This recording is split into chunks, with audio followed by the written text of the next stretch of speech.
If you're over 60 and you're training consistently, eating reasonably well, and still not building muscle, you've probably been told it's just your age or your testosterone levels. But the people I see who aren't building muscle after 60 are often held back by something else, and it's actually very fixable. So let me show you what's really going on today. So to explain what's happening to you, we need to understand a principle called anabolic resistance. And anabolic resistance basically just means as we age, your muscles become less sensitive to the stimuli that cause muscle protein synthesis. And of course, muscle protein synthesis is what leads to muscle gain.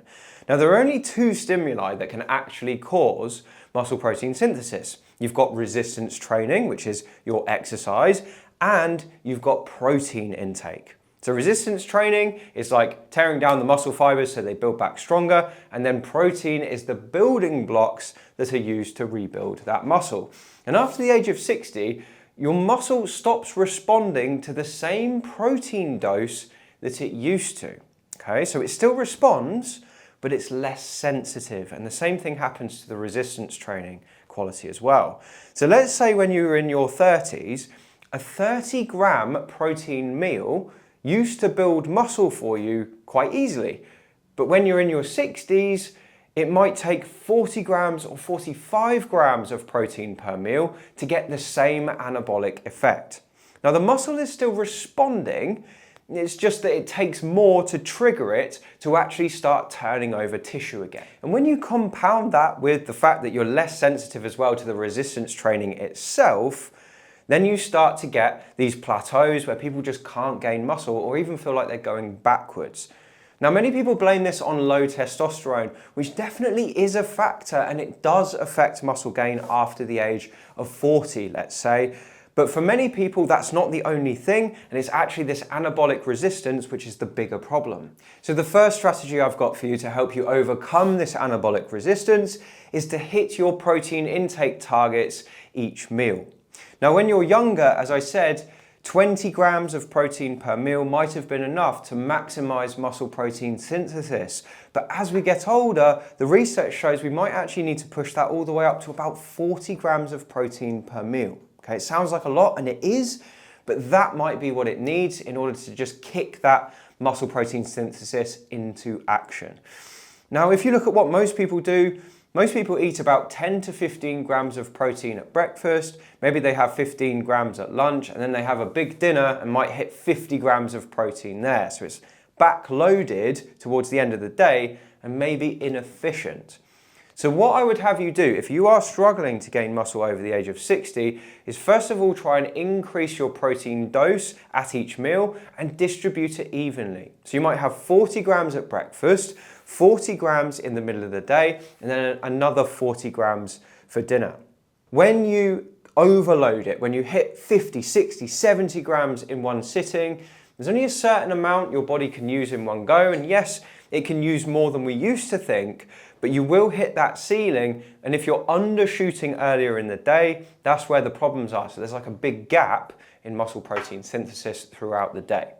And by spreading your protein intake out over those 3, maybe 4 meals, for younger people, it doesn't make a huge difference. We used to believe it was a big driver of muscle gain in younger people. And that's where the supplement industry kind of thrived on, you should be having your 20 grams, every few hours. We now know that's not the case. But as we get older and there's anabolic resistance coming in, it becomes more important for older people to distribute that protein intake normally throughout the day. So don't cluster it all in like a 1-hour window. Try and have some in the morning, some at lunchtime, some in the evening, pretty evenly spread, and try and hit your 1.6 grams-ish of protein per kilogram of body weight per day. That seems to be about the right amount for older people in the research at the moment. And if you can distribute it normally throughout the day, that's going to make a massive difference. All right, so the next thing I've got for you is to prioritize rest and recovery. Now, it's just a sad fact of life that as you get older, you need more rest and recovery time. Your body is different to someone who's in their 30s. Now, I saw someone write this beautifully the other day, that a vintage car needs different care than a modern car, right? And that's very true when it comes to the human body too. Now, you don't need loads and loads of rest. You probably just need a bit more of a gap between your workouts. And I've met many people in the practice who were doing lots of resistance training. They were doing something every day, and then they found they were hitting plateaus. And it was simply because their muscles weren't being given enough time to recover between sessions.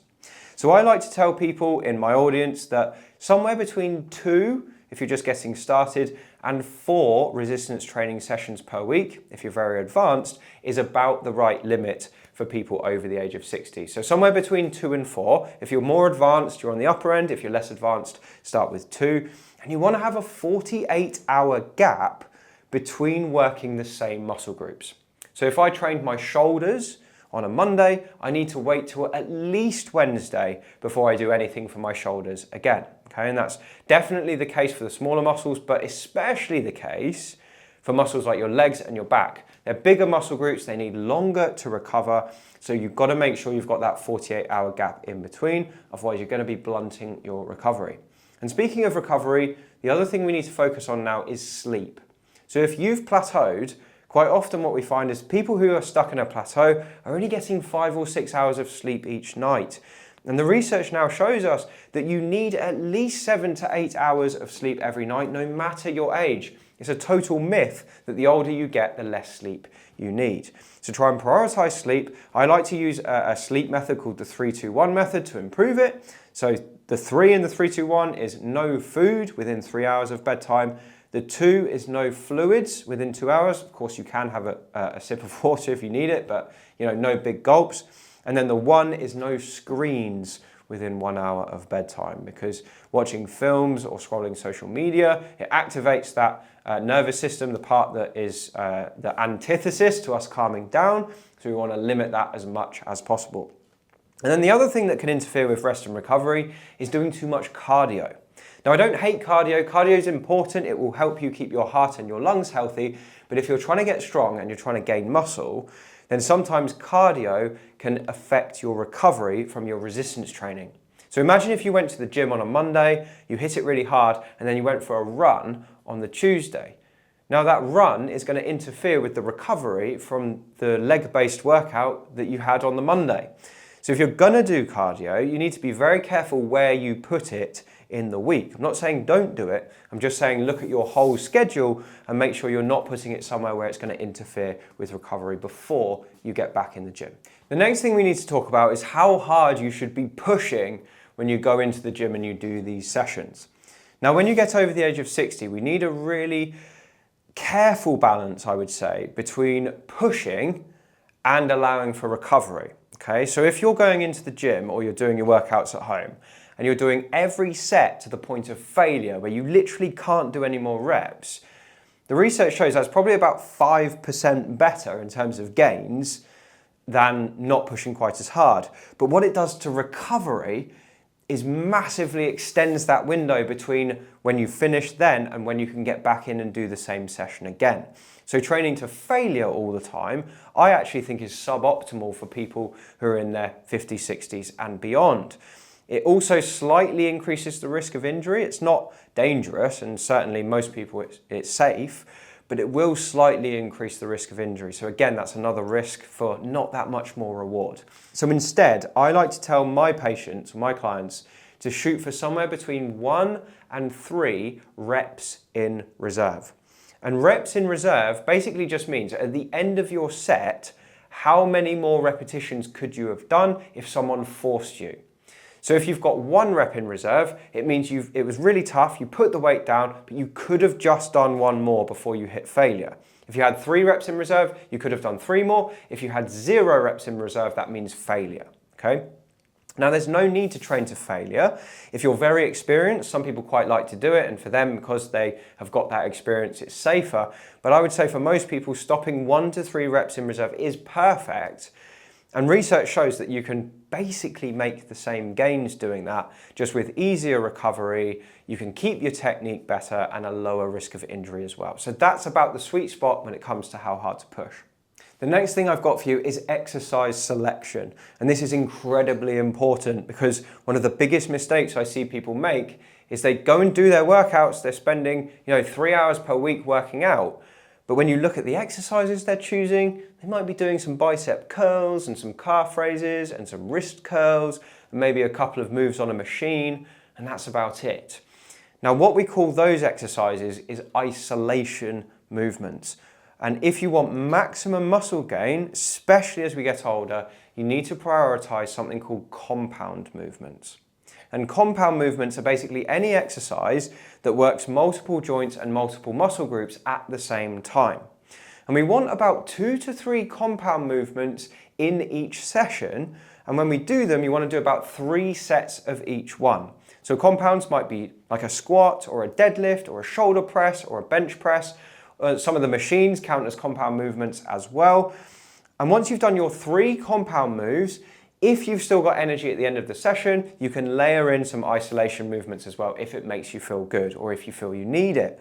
But your big focus and most of your energy, like 80% of your energy, needs to go on those compound moves, okay? Those big, powerful movements that give you massive bang for your buck in terms of time investment. So I would say if you focus on these things, at least 80% of people watching will get some improvement in their gains. So why do people just focus on testosterone when it comes to this age group? I think it's because we overestimate the effect of testosterone on our ability to gain muscle, and we think that that's the only thing it comes down to. Yes, it is important, but these tiny variables, when they're tweaked, can often make just as much of a difference. So before you go and get your hormones investigated, first of all, audit your protein distribution throughout the day. Make sure you're hitting that 35 to 40 grams of protein at each of your 3 meals minimum, and see if that moves the needle. Then you need to ask yourself, am I training with enough load to give that protein something to respond to? Are you hitting that 1 to 3 reps in reserve? Are you leaving that window of recovery between your workouts? So fix the architecture of your workouts first, fix your protein intake next, and then if you're still not responding, look at sleep, look at lifestyle, look at stress, try and bring those things down as well. And if none of that works, then it might be an idea to get investigated further in terms of your testosterone and your hormones. So I'll close out with this.